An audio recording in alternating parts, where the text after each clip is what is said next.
Nu, tātad, puiši meitenes, visiem atkal jaunas ziņas. Tikko bija atbraucis traktors, veselu stundu nostrādāja, visu, ko te smuki nolīdzināja, tūlīt tās parādīšu, aiziešu līdz šosejai. Tūlīt mēs uztaisīsim video, parādīšu, kā top vieta pirmajai stila mājai. Es stila mājas esmu taisījis citiem, bet priekš sevis nē. Un tagad beidzot taisu priekš sevis. Ko mēs ar viņu darīsim vēlāk, padomāsim, vai atstāsim sev vai pārdosim.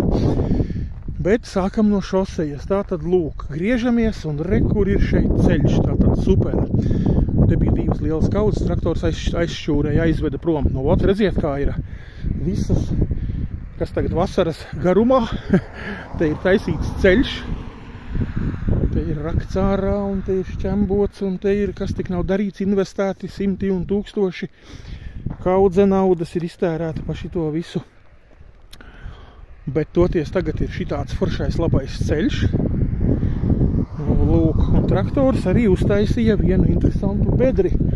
Rītā būs video, kas ar to bedri notiek. Tu parādīšu, skatieties, ot šite. Re, kur te mums ir viena interesanta bedre. Tūlīt parādīšu. Lūk. Ot šeit ir viena interesanta bedre. Ot rītā šajā bedrē kaut kas tiks atvests, interesants ievests. Pastāstīšu tālāk rītdienas video. Nu lūk, tātad un šeit ir. Un šeit mums traktors šodien visu līdzināja. Tā. Nu lūk, aiziesim līdz ceļa galam. Nu lūk, šeit viss turpinās. Lūk. Šite visu traktors saveda. Nu tā. Skatīsimies, kā tas ir no šīs puses. Tātad šeit ir šitā. Šeit ir šitā. Un griežamies atpakaļ. Un tas skats uz šoseju tagad šitāds. Nu lūk, tā kā traktors te riktīgi stumdījās un ņēmās un darījās.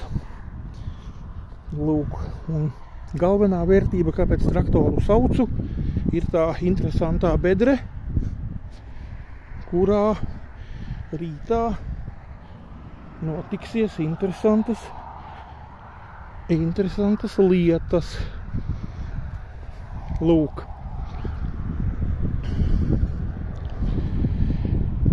Jā, tā kā no lielās šosejas nobrauktuve šis savs saucamais iekšējais, vietējais ceļš vairāk vai mazāk ir izveidots, uzvillēts, uztaisīts. Lūk, tā kā un šeit ir tā bedre, un rītā būs jauns video, kas te notiksies tālāk.